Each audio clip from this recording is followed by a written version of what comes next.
Hello, welcome back to the channel, Grim Dawn fans. Got a quick video today just to show a little bit of work in progress on yet another dual-wield ranged character that I'm doing. I love ranged characters. This is a build based on some monster infrequents, the pistols, the Venom whatever guns that drop in Ogdenbog, the necklace, the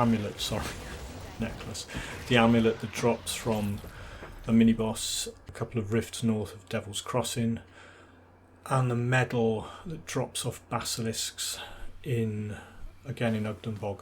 That was, you just blink and you miss it, killing Zarya. Zarya's sometimes tough, depends what your resistances are.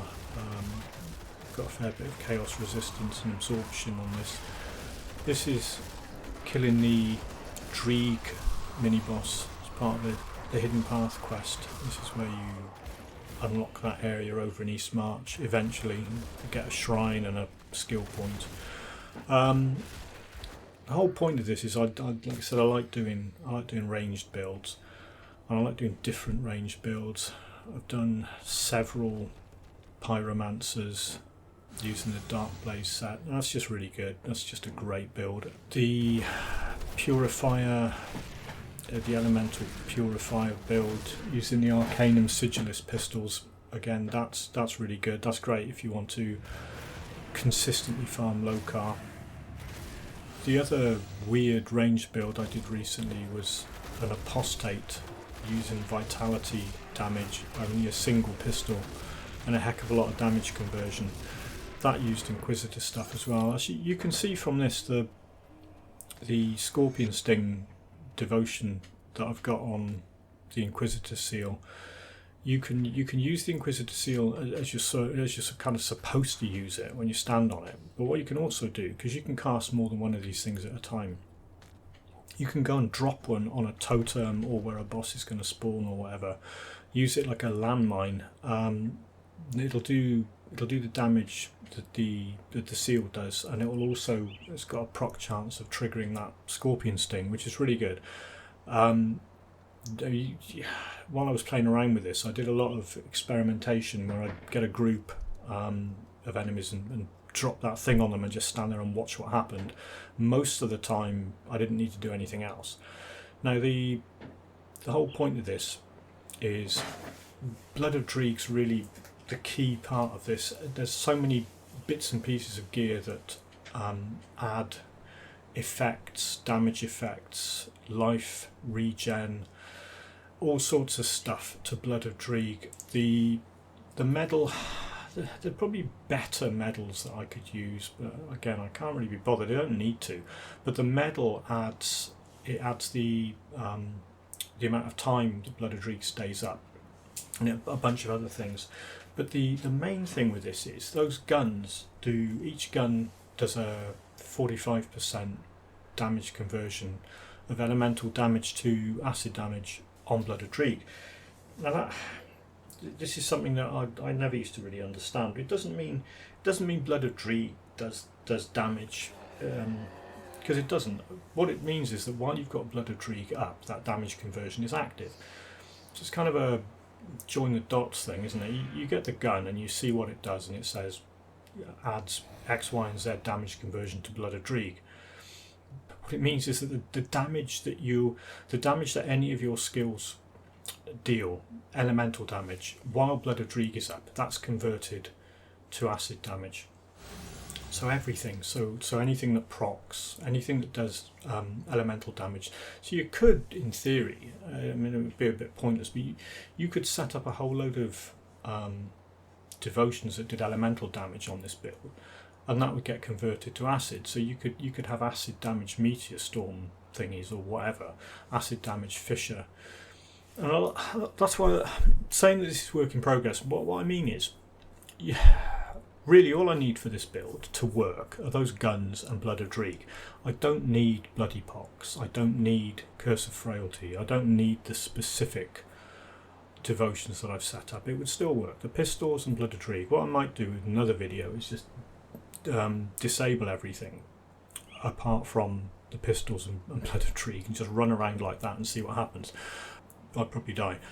But yeah, the question is, do you want to play a weird ranged build that you don't see a lot of people using, and it's actually viable? I mean, this is 100% viable. Does a whole bunch of stuff. You can see there it says I've killed Alchemos. Alchemos can be tough. Again, it's the same with all the bosses in this game. Some of them are tougher against certain builds than others. Some people will go up against Alchemos with a particular build and just shrug him off and sort of go, well, that wasn't difficult. I mean, the Pyromancer Darkblaze set dual-wield guy that I've got, I think there's a video on my channel that will, I think Alchemos is something like 14 seconds, no risk whatsoever. I've had other characters go in there where I've thought, you know, they'll probably be okay, and it's turned into a Benny Hill chase, running around and around and around, wearing him down while coming perilously close to dying every few seconds, just because the damage type, you know, didn't have the right resistances or whatever. You can see from this, there's very few skills being used. A lot of the skills that I'm not using, you get the experts on the Crate forum having a meltdown about this. Oh, you should be using this skill. You'd be doing X amount of damage more if you use that skill. So I don't actually care. I mean, I've got a whole bunch of stuff there. There's that, like the Manticore stuff, and one of the other ones, Murmur or whatever, is on Curse of Frailty and Bloody Pox, which you don't have to use with this build. You could just not have any skills at all, just the guns, and you'd be fine. I ended up with so many skill points not being used, I thought, well, I'll just put them into some of these other skills and just see what happens. And it's a laugh. It's almost like you can use this build as a caster build without using the guns if you wanted to, or you could use the build with just the guns without casting any spells if you wanted to. Because I keep going back to this saying it's a work in progress, it's because I haven't really decided how I want this to be. I know I'm level 100 and I've got all the gear I need and blah blah blah, but you could just keep changing this build around and making it more viable, less viable, whatever. I'll just give you a demonstration now when I run out here, and I'll drop this. I'll drop the Inquisitor seal and watch what happens when they run into it.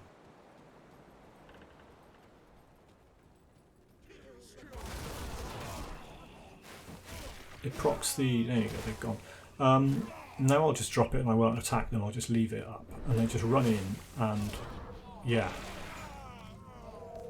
They just die because the Blood of Treeg conversion is... It converts the... Right, okay. On the Apostate one, there's an MI that specifically says converts damage type of Inquisitor seal, and it changes from being a blue seal to a red seal because it's doing vitality damage. Now that's obvious and you can see it happen. With this one, Blood of Treeg is converting the elemental damage that the rebuke part of the Inquisitor seal does, but it's still blue because it's the damage is being converted kind of, it's like a secondary conversion, it's not a primary conversion to the skill. It's just converting the damage as and when it occurs. It does look nice. I like the way it looks when the scorpion stings pop out of that, because they come out in a circle and they kind of match the seal. There's something very pleasant about the way that works. Look, I've got lost.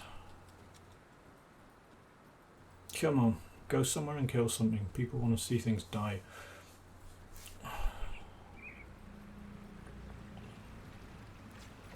Yeah, so really all this was, you know, okay, I spent about 30 hours on it, so it's not exactly a throwaway, it's a throwaway waste of time. What I can say about the guns, don't try this if this is like your first character you ever make, because you can't get the guns until you get to Ugdenbog. So unless you've got either another character that's beaten vanilla normal and has got as far as Ugdenbog and can farm the guns for you, or what I did with this one was use the merit, which are not supporters, and you can go to Ugdenbog as soon as you feel comfortable doing it, which is I don't know, I think I went there about, well, I think the lowest, I can't, you have to check on Grim Tools, I'll put the link in there. I think those guns don't drop until you're level 20, it might be level 40, I can't remember, pretty sure it's level 20. You get the first one with level 20, so there's not a lot of point going and trying to farm them before you're level 20. Up to that point, you've got to either play different skills or just get some other guns and just do elemental damage and hope for the best, which works. What I did with this was I pumped all the points into Inquisitor Seal right from the start. Well, as soon as I could get Inquisitor Seal, you obviously can't do it right from the start. You've got to be a certain level up before you can do that. And I just ran around Ugdenbog killing everything with Inquisitor Seal, which keeps you alive while it kills, so you're kind of okay. What else do I need to say about this? Not a lot. The gun, there's 3 MIs. I've got another video that shows how to farm them. You get the guns, you get the amulet, you get the medal, and then any random bits of gear that you have knocking around that do acid damage, just wear it. There's no set for this. You don't have to get a legendary set for it. The MIs, you're only really interested in the primary stats on there, so you're not hoping for like an ultimate roll. Okay, you are with the guns. The guns, you can farm them infinitely and just get better and better and better guns, but the most basic bog standard ones will be fine because all the Blood of Dreeg conversion stuff, it's the same on all of them. It's only things like the prefixes, like if you've got one with alacrity on it, I think alacrity is the one that does attack speed, or if you've got like something like a poisoned gun of corrosion or whatever, so it has acid damage stacked upon acid damage, then that's all good. That's pretty much it. If I ever decide how I'm going to finish this build off, I'll post another video, but for now, thanks for watching, and if you decide to go with something like this, good luck. It's a good laugh, and it's not a standard default build. I mean, you'd be pushed to find anything that looks remotely like this, and that's a good thing.